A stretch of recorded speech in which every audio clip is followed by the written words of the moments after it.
Sungai Kahayan yang membelah Pulau Kalimantan ini, tegaklah kota besar Palangkaraya. Seperti kita ketahui bahwa 5 tahun yang lalu masih merupakan hutan belukar yang lebat pekat.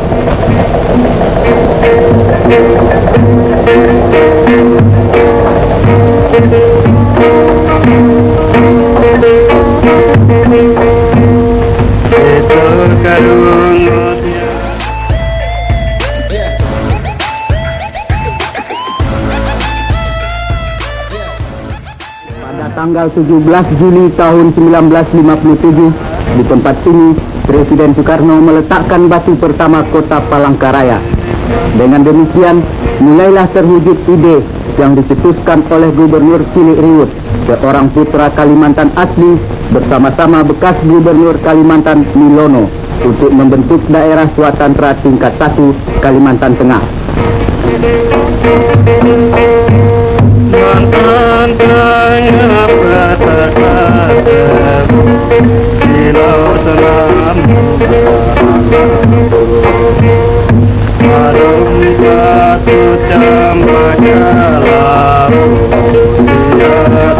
Dengan wilayah administratif yang direncanakan seluas 1.200 km persegi, Palangkaraya akan merupakan suatu kota yang megah di tengah-tengah hutan rimba Kalimantan.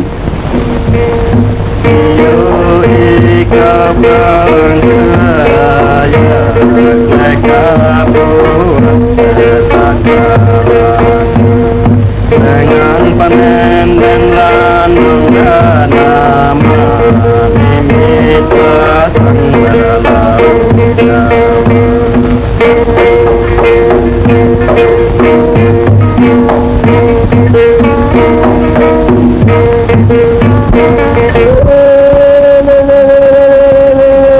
Kami ajak saudara mengenali penduduk Kalimantan Tengah dengan upacara keagamaan yang disebut Pesta Tewas, suatu upacara menghantarkan arwah-arwah ke surga loka.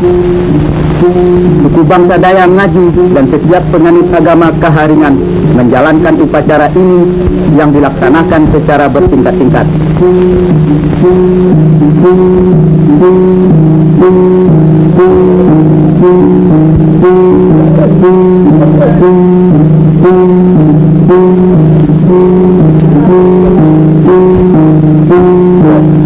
Mula-mula tulang digali dari dalam tanah.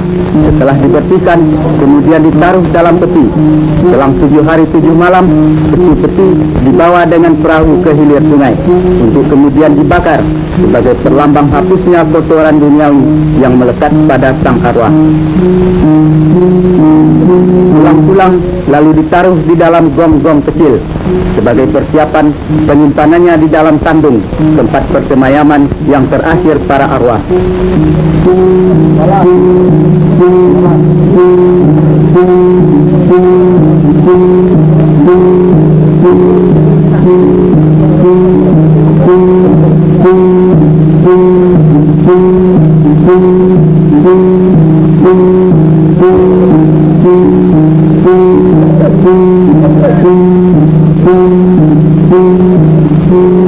Peristiwa ini diiringi oleh semua anggota Dewa melakukan permainan ini sebagai tanda sukaria dan syukur kepada Tuhan. Pesta Dewa dipimpin seorang telon dengan balian dan basir sebagai penambuh ketimbung, yang juga bertindak selaku penyambung lidah antara sang arwah dengan Tuhan.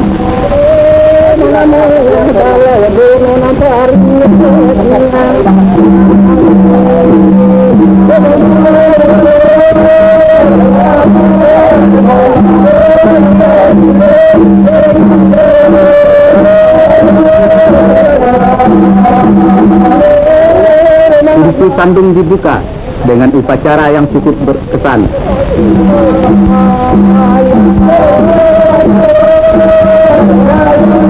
Di tandung keluarga Tukus Jaga Nyaring yang sudah berbentuk modern ini ditewahkan sebanyak 27 arwah. Masing-masing keluarga memiliki tandungnya sendiri-sendiri.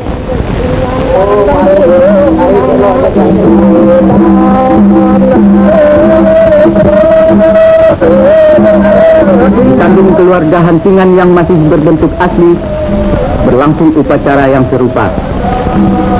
Tahun ini, Kampung Mentangai menewahkan tidak kurang dari 355 arwah secara gotong royong. Karena biayanya yang begitu besar, pesta tewa hanya dapat dilakukan beberapa tahun sekali.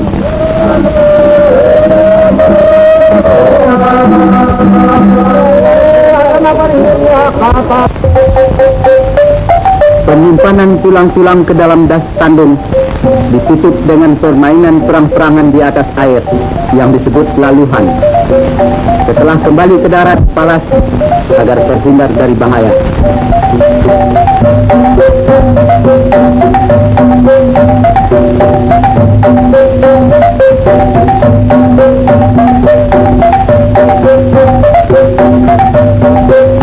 Pada hari terakhir dilakukan ngarahang, upacara menghantarkan arwah ke langit yang ketujuh sebagai tingkatan terakhir.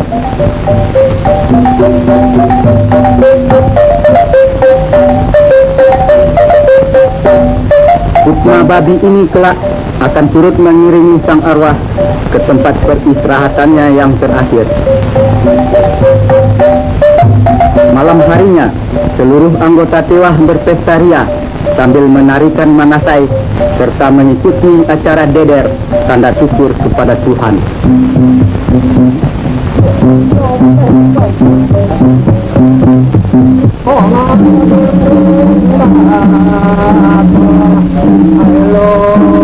Dan selesailah para penganut agama Kaharingan menunaikan kewajibannya mengagungkan arwah sanak keluarganya.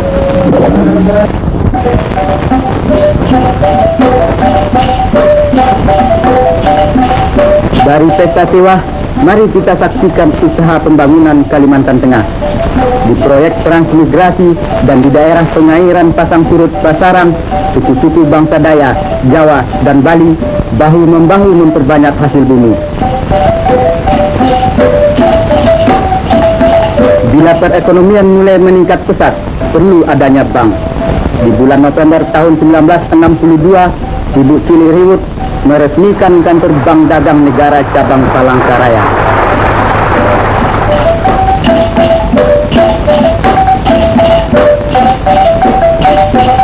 Bagi putra-putri Kalimantan Tengah yang haus akan pengetahuan, dalam beberapa tahun saja, perkampungan pelajar Tanaman Mensikai ini telah dilengkapi dengan sekolah dasar, SMP, dan SMA. Para pegawai tidak dilupakan kesejahteraan hidupnya, berupa perumahan sederhana tapi pantas.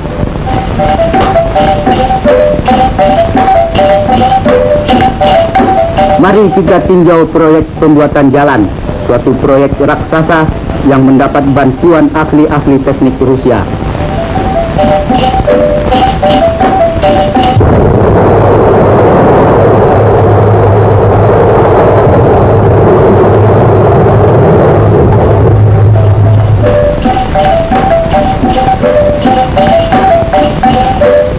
Pecahan batu gunung ini digiling, disaring, digiling kembali menjadi batu koral, kerikil, dan pasir sebagai bahan fondasi jalan.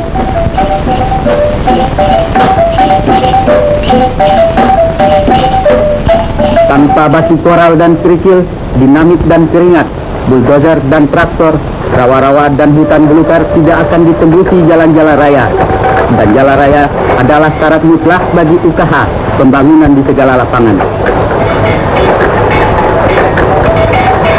Kini alhamdulillah, jalan raya sepanjang 38 km antara Palangkaraya dan Tengkiling telah selesai. Tapi ini baru permulaan. Perjuangan fisik dan mental melawan alam harus berjalan terus. Kalimantan Tengah yang membangun berarti membangun hari depan Indonesia yang gemilang.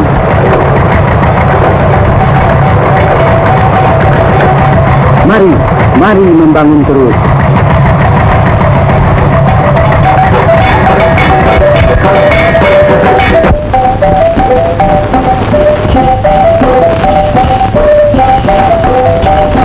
Daerah tingkat 1 Kalimantan Tengah dahulu merupakan rimba belantara belaka dengan sungai-sungai penuh riam dan rawa-rawa tak bertara, sukar ditembus manusia. Kini seirama dengan derapnya revolusi, seluruh rakyat Kalimantan Tengah tergugah hatinya dari alam hina bobok penjajahan Belanda, bangkit dan maju untuk melaksanakan pembangunan di segenap lapangan yang terasa membahana di segala penjuru rimba dan desa, serta menggaung di antara lembah-lembah Barito, Kapuas, Kahayan, dan Sampit. Inilah Kalimantan Tengah saat ini, satu wilayah Indonesia yang terletak berbatasan dengan Negara Kesatuan Kalimantan Utara, merupakan basis pertahanan yang penting dalam rangka konfrontasi kita terhadap neokolonialisme British Malaysia.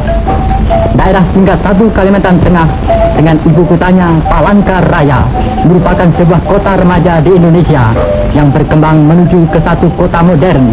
Hal ini tidak lain berkat swadaya dan kemampuan para putra-putri Kalimantan Tengah yang dibimbing dan dipimpin oleh Gubernur Kepala Daerah Cilik Ribut. Rakyat Kalimantan Tengah berhasil memeras otak dan membanting raga untuk memenuhi panggilan suci Ibu Pertiwi sebagai yang dicanangkan oleh pemimpin besar revolusi Bung Karno.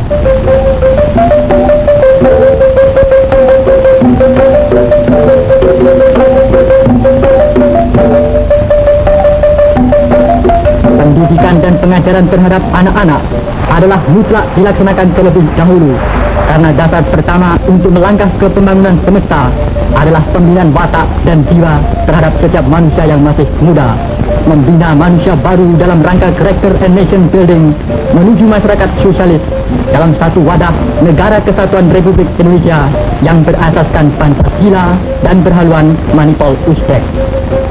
Kemajuan pendidikan dan pengajaran di daerah tingkat 1 Kalimantan Tengah amat pesat, seiring pula dengan kemauan yang besar dari anak-anak untuk belajar. Kini terdapat 500 buah sekolah dasar, 50 buah sekolah lanjutan tingkat pertama, dan 10 buah sekolah lanjutan tingkat atas dengan jumlah siswa 75.000 orang. Kecuali itu, Kalimantan Tengah juga telah memiliki sebuah universitas. Kemajuan lain yang telah pula dicapai ialah dengan didirikannya beberapa buah rumah sakit dan rumah sakit pembantu, suatu usaha pemerintah daerah Kalimantan Tengah untuk memberikan perawatan dan pengobatan kepada penduduk dalam memberantas penyakit malaria. Sementara itu, para warga kota Palangkaraya dengan dipimpin sendiri oleh Gubernur Kepala Daerah Cilik Ribut menyambut kedatangan Yang Mulia Menteri Pekerjaan Umum dan Tenaga Mayor Jenderal Suprayogi bersama rombongan dari Jakarta. Kedatangan Menteri Suprayogi ke Palangkaraya ini dalam rangka peninjauannya ke proyek-proyek pembangunan saluran air minum dan jalan raya sepanjang 38 km antara Tengkiling dan Palangkaraya.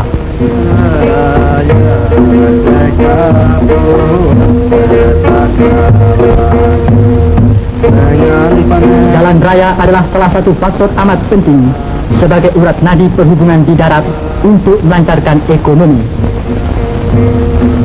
Seluruh daerah tingkat 1 Kalimantan Tengah terus membangun dan sekali membangun untuk mensukseskan Zikora.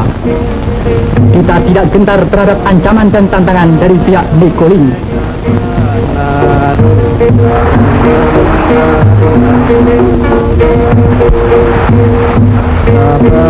Rakyat daerah perbatasan Kalimantan Tengah siap melaksanakan komando pemimpin besar revolusi.